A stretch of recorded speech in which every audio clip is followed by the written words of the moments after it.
Hello, everybody, and welcome.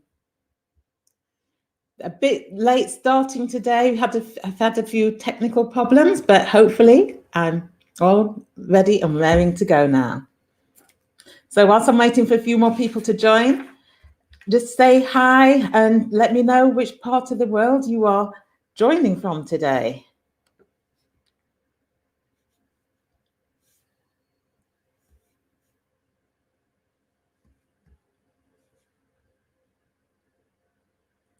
Right, can you all hear me okay? I've just had a message saying that they're having problems streaming to LinkedIn. So those of you that are on LinkedIn, can you hear me okay?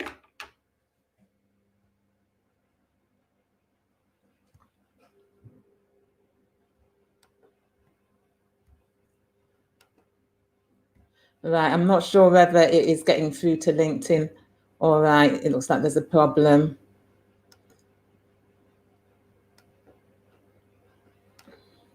So bear with me whilst I try and see what the problem is.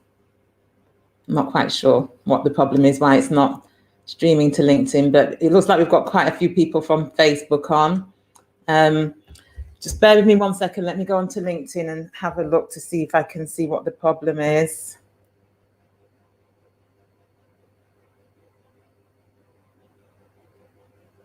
Streaming to LinkedIn.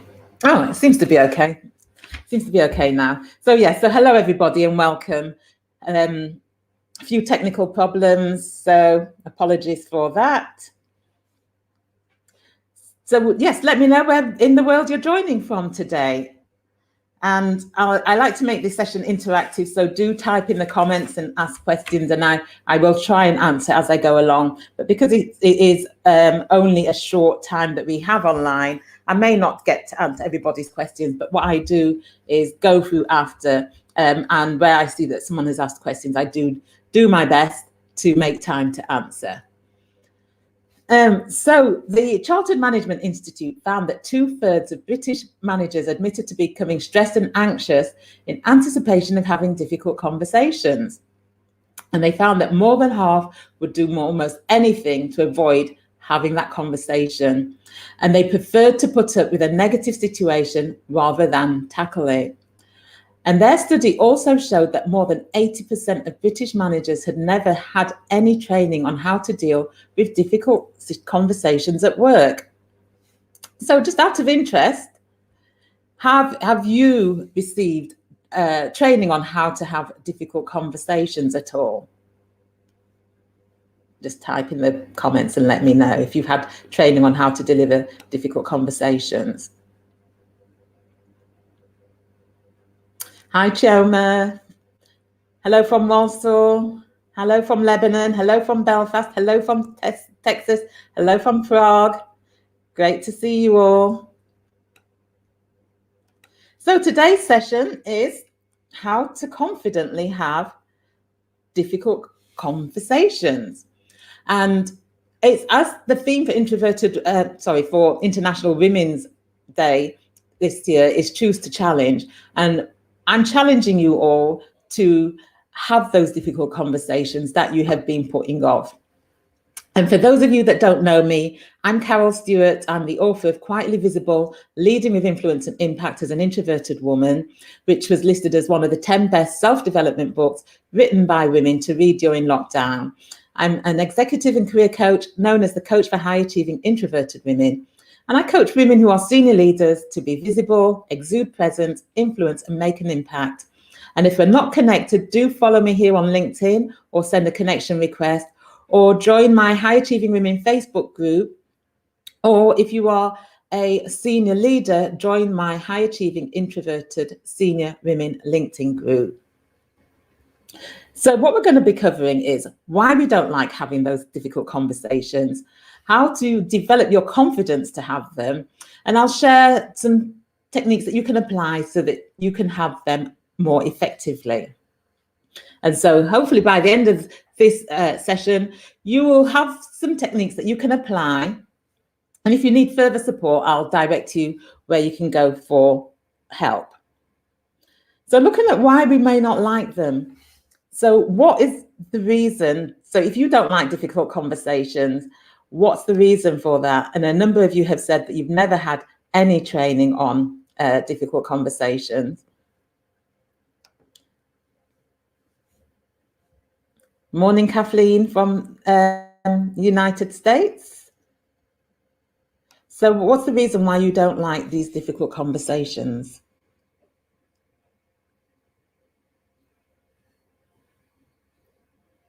So some examples of why people don't like them. And this is, things which I often see when coaching clients and also when having conversations with people. So some of the reasons are they dislike confrontation, don't like to hurt other people's feelings, they're worried about the impact, or they're worried about that there may be repercussions, they don't want to rock the boat, or it may be the fear of rejection. And so giving you an example of a client of mine who was worried about the impact of the conversations and the repercussions. And it stemmed from a fear of rejection, that having this conversation, at the root of it was a fear of rejection. And that stemmed from her childhood, being told that she needed to be quiet, not to speak out, and to blend in. And so that had shaped her thoughts and her beliefs about herself and about having those difficult conversations, particularly when it came to people who were in positions of authority or who were more senior than her. So I've got comments here: rejection, confrontation, unknown and unpredictable. That's why I don't like difficult conversations. Other people's feelings, impact of the confrontation. Yes, and what you're putting are the things that I come across time and time again, why people don't like them. So first of all, think about developing your confidence to have them. And by being aware of how you respond to stressful conversations, or even the thought of having one, that will enable you to manage your emotions and reframe things. And then you can approach the situation more rationally.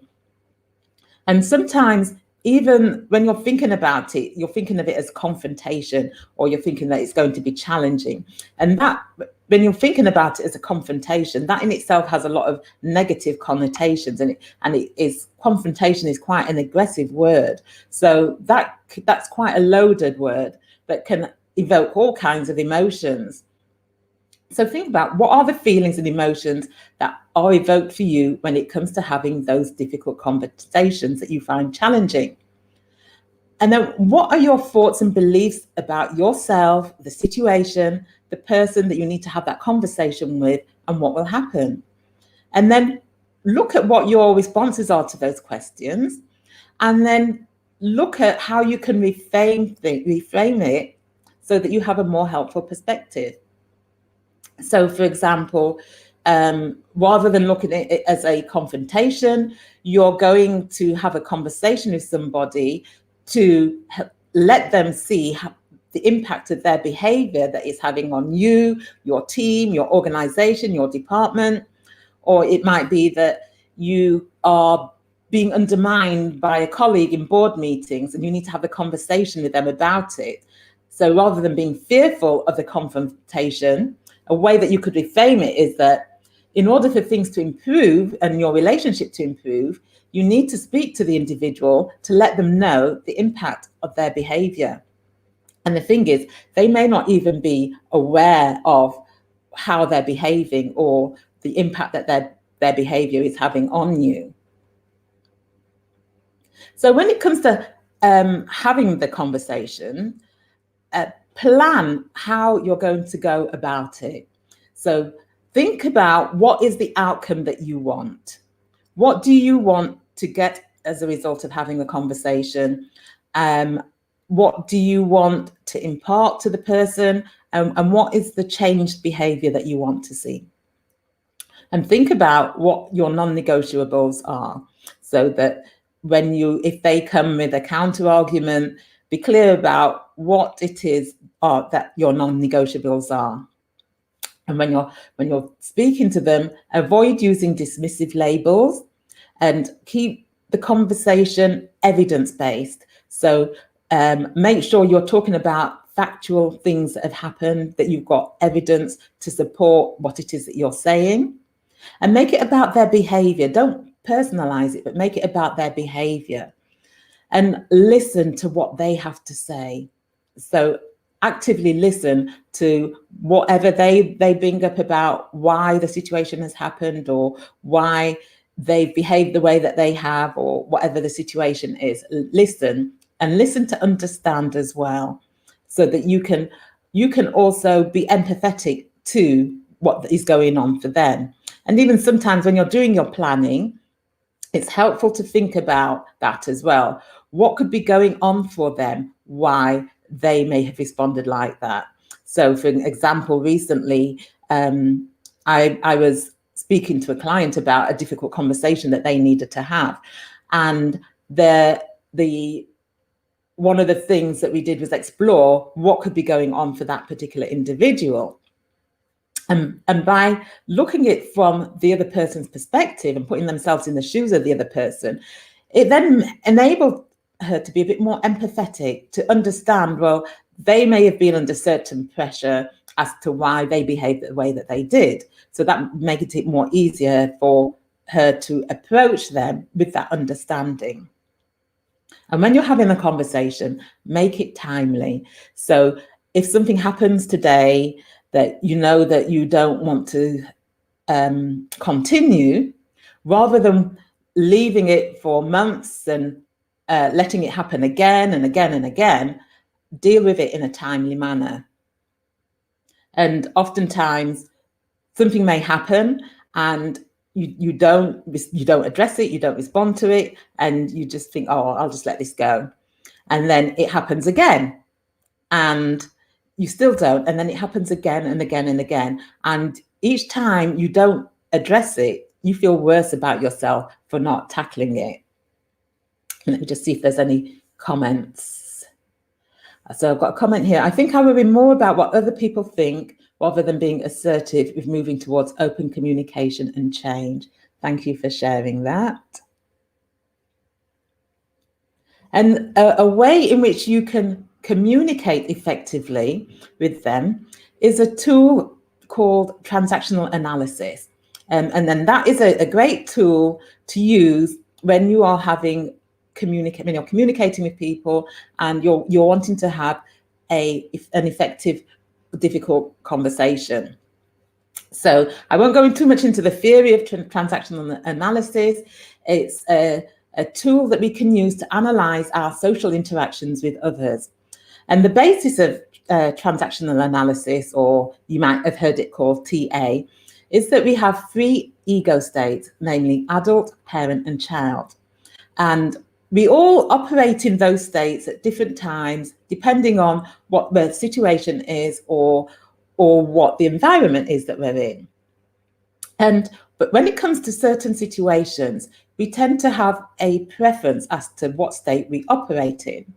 And so to give you a quick overview of what these states are, adult, parent, and child. So the parent is either a controlling parent, which is all about compliance and laying down the rules, or it is a nurturing parent.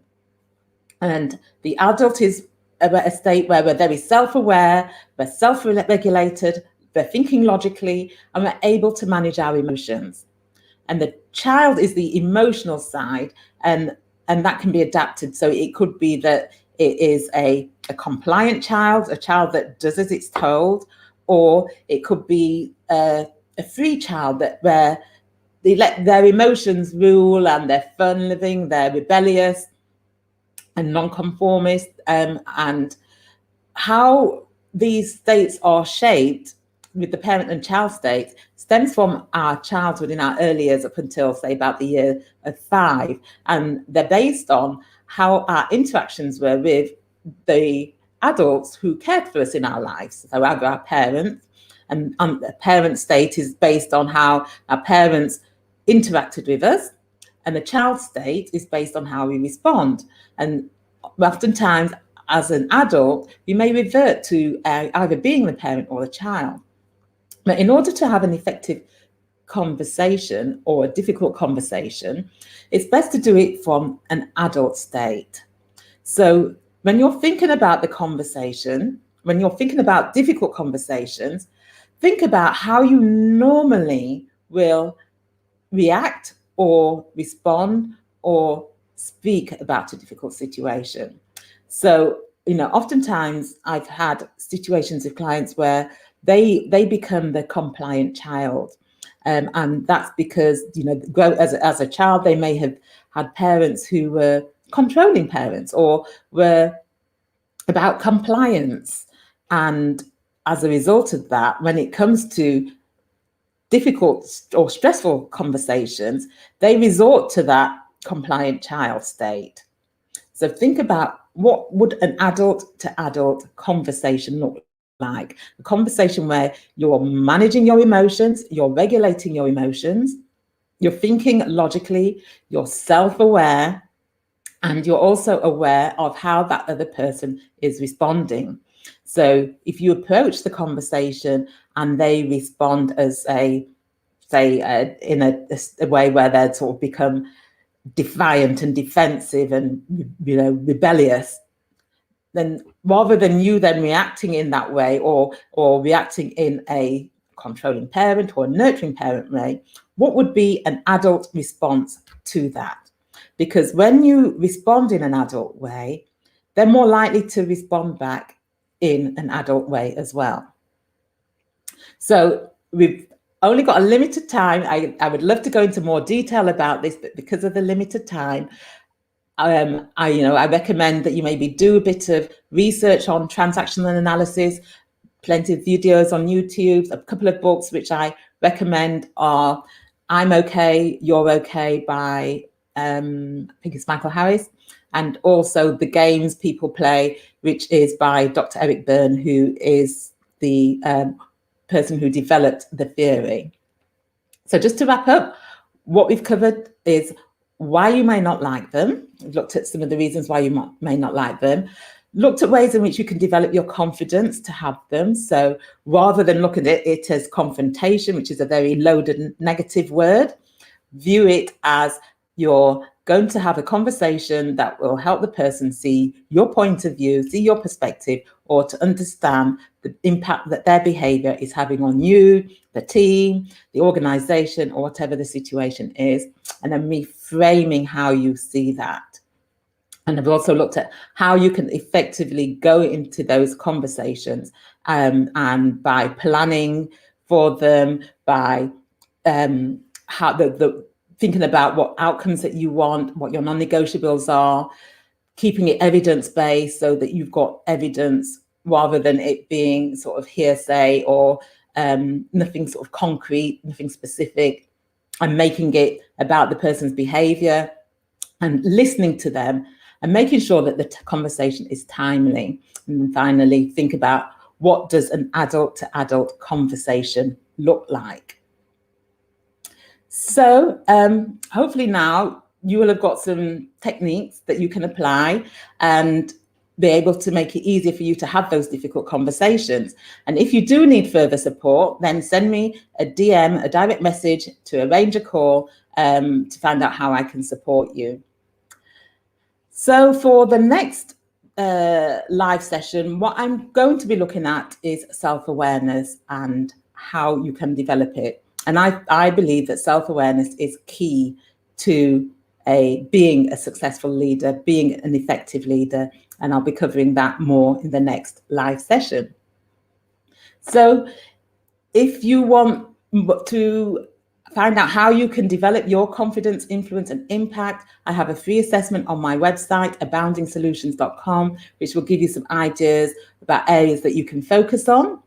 And I'm also holding a webinar at 7 p.m. GMT this evening called The #1 Strategy Introverted Women Use to Accelerate Their Influence and Impact as Senior Leaders. And if you go to my website, aboundingsolutions.com, you can click on the link there to find out more about it. So I know that was a whistle-stop tour, but if you have any questions, then I'm happy to stay on a little bit longer and answer questions. And whilst I'm waiting for responses, I will have a look through the comments. Right, so what have we got here? Camilla says they're good to listening, writing and mapping more than speaking, helpful to assess what's going on to the individual, get opportunity, so reflection, regulating, reviewing and responding properly than reacting, confronting. Thank you for that. What other comments have you got? Thank you for that. So any questions before I go?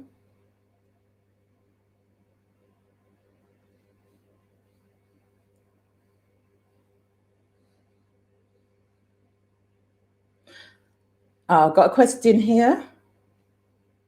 Sorry, 1 second. Can I repeat the name of the books that I mentioned, please?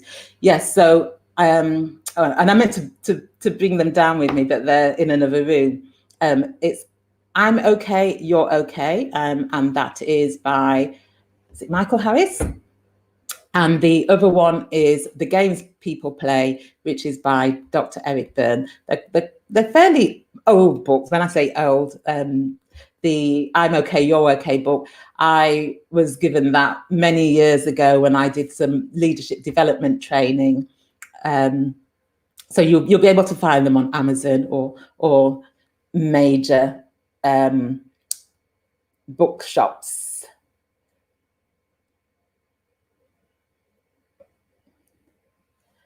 Right, I've got a question here. Could you share your strategy for improving self-awareness? So the next session, Camilla, is going to be about increasing your self-awareness. So do join in. If we're not connected, connect with me here on LinkedIn or follow me here on LinkedIn so that you'll get notified about when it next is, or join either my Facebook group, or if you're a senior leader, join my LinkedIn group.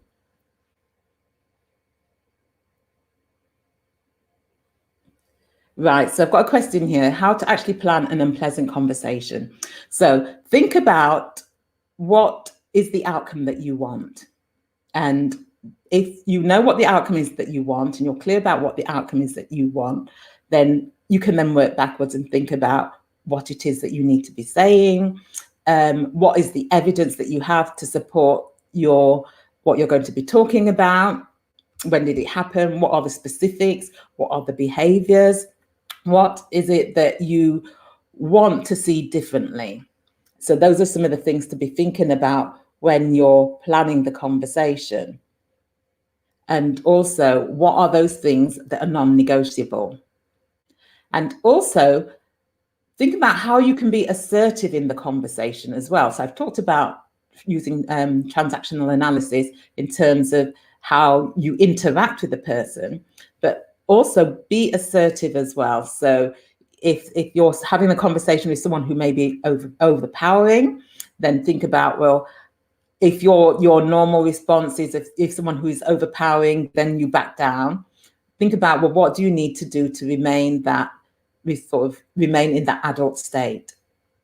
And so if that is your natural response to back down, what would be an adult response to somebody who is being overpowering in a conversation? If that makes sense. And if you want to have a chat further, then do send me a DM and we can arrange to have a chat and I can let you know how I can support you. Okay. And somebody has just put up the book. Yes, that's the one. I'm okay, you're okay. Okay, well, thank you very much, everybody. Have a good afternoon. Enjoy the rest of your lunch. Make sure you get a breath of fresh air, even if it's just a 5-minute walk and get some fresh air.